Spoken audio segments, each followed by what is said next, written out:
Former Councilman Sam Zurier, Democratic candidate for Senate District 3. Thank you so much for joining me. Thank you for inviting me. What is the top issue facing Senate District 3 right now, and how would you address it? Well, the top issue facing our district and the country is the coronavirus pandemic. And we've had a recent surge, and we could be doing more. Particularly, Congress awarded the state of Rhode Island $1.1 billion in March for the State Fiscal Relief Fund. And I asked people on the door, how much of that money do you think we've spent to date? And the answer, at least as of the end of August, was zero. We need more money for more testing, the surveillance testing, the way they do at the colleges and universities. We need a more robust contact tracing system. We need more, we need possibly to have some mandates, and we need more ventilation in public spaces.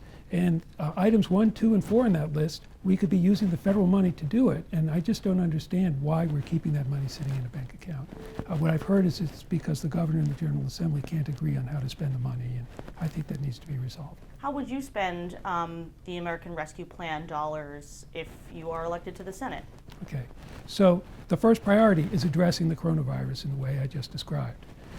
In addition to that, Congress has identified 3 other ways in which the money could be spent. One is to make up lost revenues at the state level, and that's essentially discretionary money, and there are lots of ideas. That's around a third of the $1.1 billion. There's also additional pay for frontline workers, and that's something that I don't think any state has explored. I think there's a possibility there. I don't know if it's a major expenditure.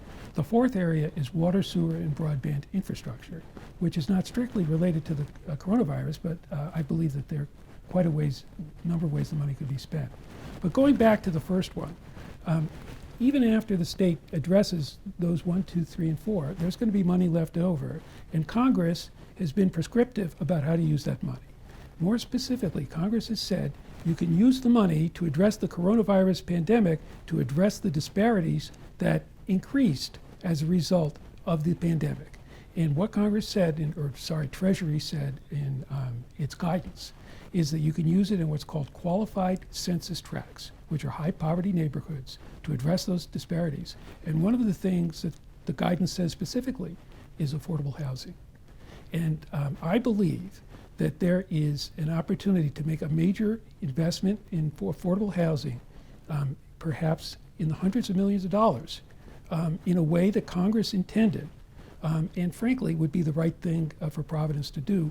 And by the way, the reason I talk so much about this is that the Department of Administration hired me to set up its coronavirus response program, and I worked on that for 3 months from May, June, and July. And I learned what Congress intended, and I hope if I were elected, I would do my best to make sure that we don't shoehorn pet projects to spend that money and instead use it the way it was intended to be spent. You mentioned shoehorning pet projects. Listen, Providence already allocated millions of dollars of its American Rescue Plan funds before they launched this task force and public input process. Do you agree or disagree with that decision? Okay. I was not involved in Providence's decision, and Congress does require states to go through an engagement process before spending the money. However, if there are emergency needs, then those can take priority over sufficient engagement. So if Providence was using the money to address an emergency, rather than going through the engagement process, that, in my opinion, would be a good thing. I don't know exactly which of the categories Providence was using. If Providence was using making up revenue lost due to the pandemic, then they would have more discretion in how they spent the money. For example, they did use some of it for build a new welcome center in Roger Williams Park. Do you think that was an appropriate use of the money? Well, if I were speaking from a legal point of view, if they were using the money to make up lost revenue, then they would have the authority to do that. If I were on the city council, would I vote in favor of that expenditure? I don't know. I am reminded of what happened with the fiscal stimulus of 2009 when Providence used stimulus money to build an exhibit at Roger Williams Park, a shovel-ready project. And Providence and the state were criticized for that particular use. At the time, it was said that that was not the best way to use the stimulus money.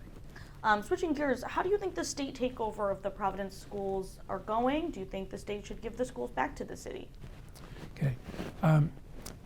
I think that the goals of the state takeover were commendable, and that they wanted to use their authority to cut through some red tape and dramatically improve the Providence schools.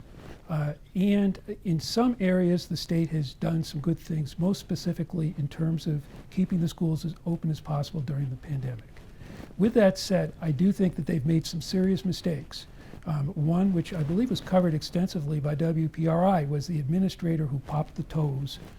It was a criminal matter. So in that case, during the state takeover, the district allowed children to be harmed. And what I think was significant about that was the lack of accountability. Back in the old days when I was on the school board, if the superintendent recommended an appointment, it would be vetted by the school board before it was approved. In this instance, nobody reviewed the superintendent's decision. It appears from reporting that he was aware of this administrator's problems and he wanted to give the guy a second chance, and he put all the children at risk because of that. Second is the contract. Now, in the old days, a contract would be negotiated confidentially, sent to the union to approve confidentially, and then made public for vetting and approval. This contract was finalized before it was made public, and in my view is a serious disappointment. It came nowhere near achieving the goals that were set forth in the Hopkins report. And so the contract was a failure, and there was a lack of accountability. One more thing I would say is that I disagree with the state's assessment that adequate resources are there for Providence schools to succeed. When I finished my term on the city council, I had something like $15,000 in my campaign fund, and I used that money to give teachers in my neighborhood $50 gift cards to purchase supplies. As far as I know, teachers are still reaching into their own pockets to purchase supplies for their classrooms, and that, in my view, is an example of why the Providence Public Schools are inadequately funded, and my hope is during the state takeover they will figure that out as part of their plan to improve the schools. Do you support the state takeover continuing for the 5 years that it's currently planned for? I don't know. I do know that I support it continuing for the time being and giving them a chance to follow through with what they promised when they conducted the takeover. And I might add that this is not a surprise. Back when the takeover began, I represented 3 city council members pro bono before the Department of Education, challenging the takeover because I did not believe that, or they did not believe rather, that there was sufficient accountability built into the takeover program, and they were correct. So I have hopes that the takeover can accomplish what the state said it would, and I'm willing to agree to give them more time, but I also believe that there should be more oversight and accountability, either through Senate hearings, such as the ones that took place over the summer, or perhaps even better, review by the Council on Elementary and Secondary Education. How do you think Governor Mckee is doing so far in the job? Well, it's really too soon for me to tell. I did not really have a grasp of his priorities, although I'll say 2 things. First of all, I think that it is a mistake not to use the state and fiscal relief fund funds for addressing the coronavirus, and he had a role in that. Second, there was a recent report, again on WPRI, about the use of funds allocated to the Rhode Island Department of Education to a company that is involved in setting up, among other things, municipal learning centers. I do not believe that municipal learning centers, particularly in towns which lack children in poverty, such as Narragansett or South Kingstown, I don't believe those towns should be receiving municipal learning centers funded with federal money. And for our viewers that aren't familiar, you're referring to the ILO Group, which is a consulting firm that received a contract for up to $5 million in funds from ESSER, which is part of the American Rescue Plan Act. So you disagree with that contract. Do you think it was appropriate to spend the money on that contract? Well, to the extent that the money was used to reopen the schools in a safe way, that is a correct expenditure. There's some controversy about the procurement process, and I don't know enough to be able to evaluate that. Got it. But to the extent that the money is being used for municipal learning centers, that is not, I believe, an appropriate use of federal funds. Tell me about one bill you would introduce if you were in the Senate. Well, one would certainly be to give the voters the chance to approve a constitutional amendment that would create a right of education in the state of Rhode Island. It is my belief that our neighbor to the north, Massachusetts, was able to accomplish its education reforms in 1993 in part because that year the Supreme Judicial Court ruled that under Massachusetts Constitution there is a right to education. 2 years later, the Rhode Island Supreme Court said there was no such right under Rhode Island's Constitution. And if you look at the progress of the two states from that time, Massachusetts went up like this, and Rhode Island stayed essentially flat with modest improvements. As a lawyer, I actually relitigated the case in, I believe, 2011, and the Supreme Court again there held that there was no such right. I believe that if the voters were given that opportunity, they would easily approve such a constitutional right. That could lead to giving the legislature political cover to make the difficult decisions in terms of greater resources and accountability to dramatically improve all our public schools. This is a hypothetical question, but if you're elected and if you're reelected in the regular election next year, and if Senate President Dominic Ruggiero is also reelected, would you support him based on his record to be Senate President again? Well, the short answer is it depends, and I'll elaborate a little bit. I have had experience in the City Council being part of leadership and being part of what we called ourselves at the time the Siberian Caucus. And in leadership, I was able to introduce legislation. I had a major role in the resolution of the Category 5 fiscal hurricane. I introduced legislation to get rid of the Florida license plate problem. Very good time. Second term, we had a problem. The top two people for that leadership team ultimately both resigned in disgrace after pleading guilty to felony crimes. There was no way that I could support those people because even though they hadn't pleaded guilty at the time, there was quite a bit of smoke, and it was clear there was going to be fire behind it. So I spent that term in Siberia, and it made me less productive. I did find some projects that leadership allowed me to work on, including the Bond Study Commission, a study of pay equity and diversity for city employees, but it was a much less productive session. So the point of all this is that I would much rather be a productive legislator than be in Siberia. However, if the leadership crossed a bright line, which in the case of the City Council was being criminals, then I could not support leadership. Brown University owns more than $1 billion worth of real estate throughout the city, including most of it on the east side. They're exempt from taxes, so they do pay taxes on some properties, and they pay basically a voluntary payment to the city, which is much less than what they would pay if they were required to pay property taxes. Do you think Brown should be contributing more to the city or to the neighborhood? Well, Brown has the protection of what's known as the Dartmouth College case, which was argued by Daniel Webster in, I believe, the 1830s, in which the United States Supreme Court held that the Contracts Clause in the Constitution prevented the state of New Hampshire from taxing Dartmouth College, after Dartmouth College had received a charter, I believe, from the Crown. So Brown is in a similar position. However, there may be room at the edges, for example, to put non-mission essential property onto the tax rolls. So, for example, the Brown Science Library, core academic building, cannot be on the tax rolls due to the Dartmouth College case. Brown dormitories, maybe not, because those are equivalent of apartments. They're not essential to Brown's mission. But I'll say one more thing about how to address this issue. Currently, the state of Rhode Island gives all cities and towns 27% of the revenue they would have received if exempt properties were on the rolls, which is certainly a help.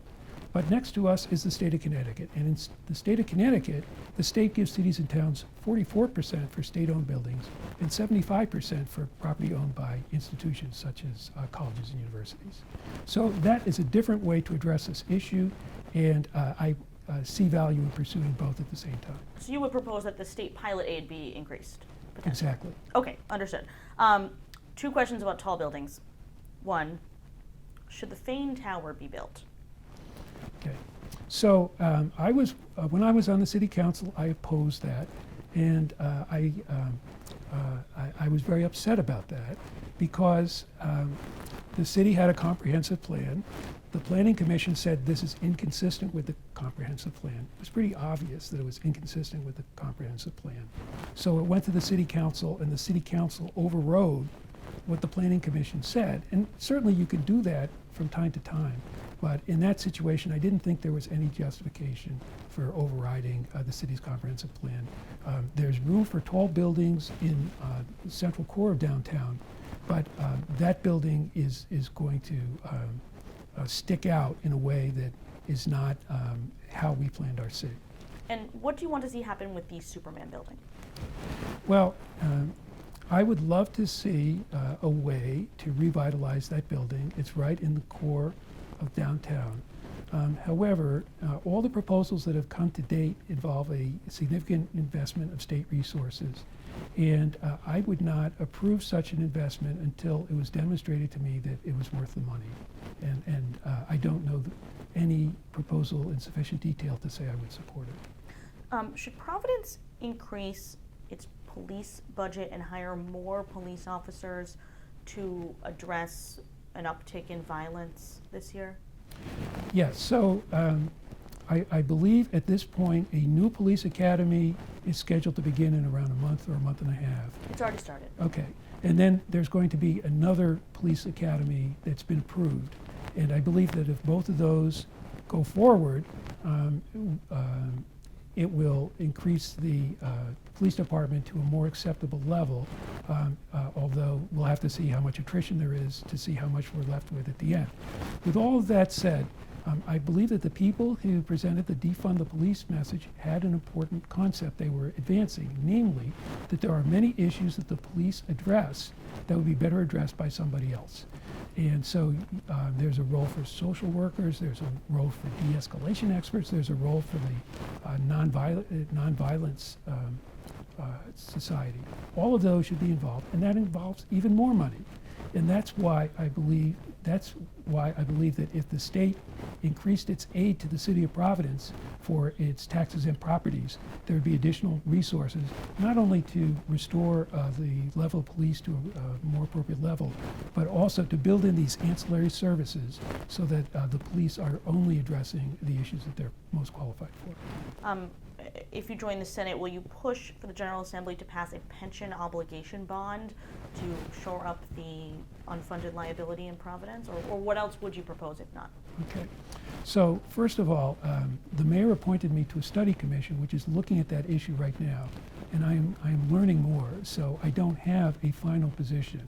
What I would say is at this point in time, the interest rate environment is such that I would support a smaller pension obligation bond with fewer years to reduce the risk, provided that it was first put to the voters and the voters approved it, because that's something in our city charter which I don't think we should abridge and which was not included in the original legislation. So the original was $750 million. You would support how much?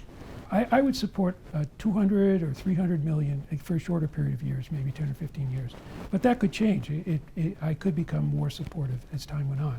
But the bigger issue of what to do about the pension, I wrote an article in the Rhode Island Bar Journal a few years ago about our water supply board, which Providence residents built and paid for with Providence tax money. In the 1980s, it was subject to regulation by the Public Utilities Commission, which is not a bad thing. But it is the only public utility in the state of Rhode Island that does not receive a rate of return on its investment. Telephones, electricity, gas, all of those folks get a rate of return. For some reason, we can't get a rate of return on our investment. If we got a reasonable rate of return, in theory, that would increase the value of our water supply, and in theory, it could address perhaps a third or a half of the unfunded pension liability. Just a yes or no on this one. Do you support the legalization of marijuana for recreational use? Yes, provided. Okay, provided what? Provided that there is adequate regulation, that sufficient funds are used to address people who abuse the marijuana and who are harmed by the marijuana, and also resources that are put into the detection of marijuana. Because right now we have a breathalyzer for someone who is driving under the influence. We don't have a similar test for people who were driving unsafely due to marijuana. And just a third little thing, there is an opportunity for some equity in terms of supporting the businesses that receive these licenses, because certain communities were harmed disproportionately by the criminalization of marijuana over the years. So I would see an opportunity to use the licensing authority to address those disparities. My final question for you, listen, there's 5 Democrats in this race. What distinguishes you from the other candidates? Well, what I'm presenting to the other candidates is what I've been able to do as a city councilman and as a private citizen, the reopening of Nathan Bishop, the establishment of the first alumni fund at Classical High School, which allows alumni to contribute money to a public school. My work on the city council, including addressing the Category 5 fiscal hurricane, the removing of the Florida license plate problem, reforming the city charter for redistricting so the redistricting would be more fair. So I believe that when I talk to voters, I say, this is what I've been able to do. So it's not just that I have goals, which most of us share as candidates, as Edie Agello said in her endorsement, but I have a record of actually being able to achieve tangible results to advance those goals. Sam Zurier, former city councilman and current candidate for the special election in Senate District 3. Thanks for joining me. Thank you so much for inviting me.